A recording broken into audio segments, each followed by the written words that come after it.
बात करते हैं तेलंगाना विधानसभा चुनाव की, जिसमें आपको बता दें 119 सीटों के लिए मतदान शुरू हो गया है। तेलंगाना में कांग्रेस, भाजपा और वर्तमान में सत्तारूढ़ बीआरएस के बीच त्रिकोणीय मुकाबला देखा जा रहा है। तेलंगाना विधानसभा चुनाव में 2290 उम्मीदवार चुनावी मैदान में हैं।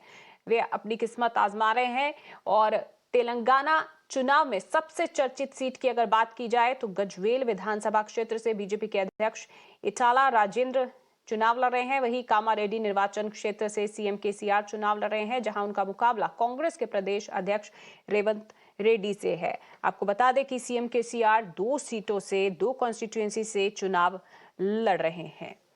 कई मुद्दे हैं जो कि इन चुनावों में छाए रहे हैं, आपको बता दें। और अभी वोटिंग प्रक्रिया शुरू हो चुकी है। मेरे साथ पिंकी मेरी सहयोगी जुड़ चुकी हैं। पिंकी, आपसे जानना चाहूंगी कि अभी हालांकि वोटिंग स्टार्ट ही हुई है, क्या सुबह सुबह लोगों ने पहुंचने शुरू हो गए हैं? देखिए, बिल्कुल सबसे पहले आपको तस्वीर दिखाऊंगी। ये सेंट फेज हाई स्कूल इस वक्त हम जहां पर मौजूद है और आप देख सकते हैं कि लोग जो है वो ऑलरेडी आने शुरू हो गए। कुछ ही देर में यहां पर एआईएमआईएम चीफ असदुद्दीन ओवैसी भी यहीं पर वोटिंग करने के लिए पहुंचेंगे।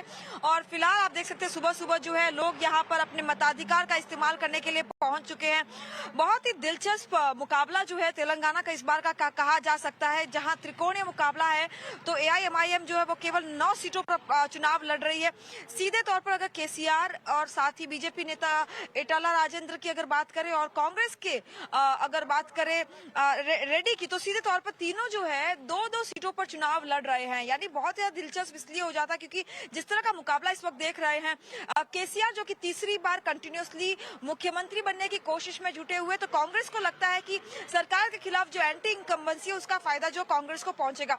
तीसरी ओर बीजेपी लगातार ओबीसी चेहरा जो है मुख्यमंत्री का आगे करती रही है कि अगर वो सत्ता में आती है तो ओबीसी को मुख्यमंत्री बनाया जाएगा। तो ये तमाम मुद्दे जो आसपास रहे, लगातार जो है कई भ्रष्टाचार जैसे आरोप जो है बार पलटवार यहाँ इस चुनाव में देखा गया। बीजेपी के लिए कई स्टार जो है कैंपेनर्स ने कैंपेन किया, चाहे वो प्रधानमंत्री नरेंद्र मोदी हो, गृह मंत्री अमित शाह हो, योगी आदित्यनाथ ने भी जो है रोड शो किए थे। तो तीनों ही पार्टियां जो है वो अपनी अपनी एक तरह से बात कर सकते हैं कि वो कह रही है कि सरकार उनकी बन रही है, लेकिन आज जनता के हाथ में ये फैसला होगा जब जनता जनार्दन इसका फैसला करेगी कि तेलंगाना में आखिर किसकी बनेगी सरकार और किसे वे सत्ता की चाबी जो है सौंपेंगे। Back to you. बिल्कुल पिंकी, अगर देखा जाए पिछले चुनावों की बात करें तो बीजेपी के खाते में एक ही सीट आई थी, लेकिन इस बार बीजेपी पूरे दमखम के साथ मैदान में उतरी है। वहीं कांग्रेस भी कई आरोप लगा रही है। कर्नाटक में कांग्रेस अपनी जो गारंटियां दी हैं उन्हीं के दावों के साथ वो तेलंगाना में भी जीत का दावा कर रही है। हालांकि पिछली बार उनके खाते में सिर्फ 19 सीटें आई थी। तो ऐसे में स्टार कैंपेनर हमने देखे और आरोप प्रत्यारोप का दौर भी जारी रहा। लेकिन अगर हम नब्ज की बात करें, लोग यहाँ क्या सोचते हैं, उनके लिए ज्यादा मुद्दे क्या हैं?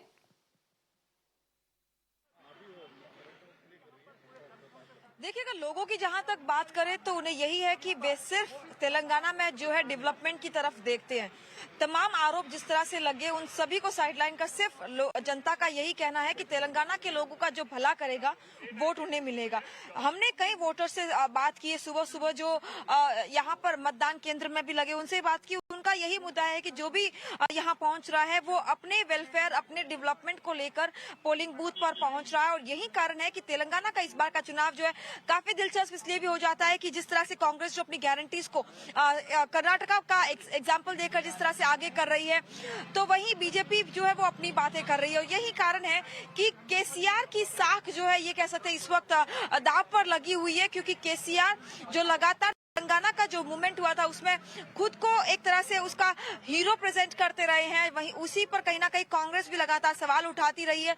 और ये भी मुद्दा जो है वो इस बार के चुनाव प्रचार में हमने लगातार देखा कि किस तरह से केसीआर जो वो लगातार ये कहते रहे हैं कि इमोशनल कार्ड भी खेलते रहे हैं कि हो सकता है इस बार का जो चुनाव होगा वो उनका अंतिम चुनाव होगा और लोगों का आशीर्वाद कुछ इस तरह से वे मांगते दिखे।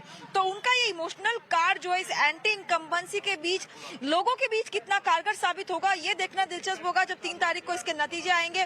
लेकिन फिलहाल आज जनता ये तय करेगी कि आखिर वे तेलंगाना की सत्ता जो है वो किसके हाथों में सौंपना चाहती है। जी जी जी बिल्कुल। अब 2000 उम्मीदवार हैं, चुनावी मैदान में हैं और आज उनकी किस्मत का फैसला जरूर तय हो जाएगा। पिंकी, आप नजर बनाए रहिए, हम आपसे लगातार अपडेट लेते रहेंगे। फिलहाल शुक्रिया। और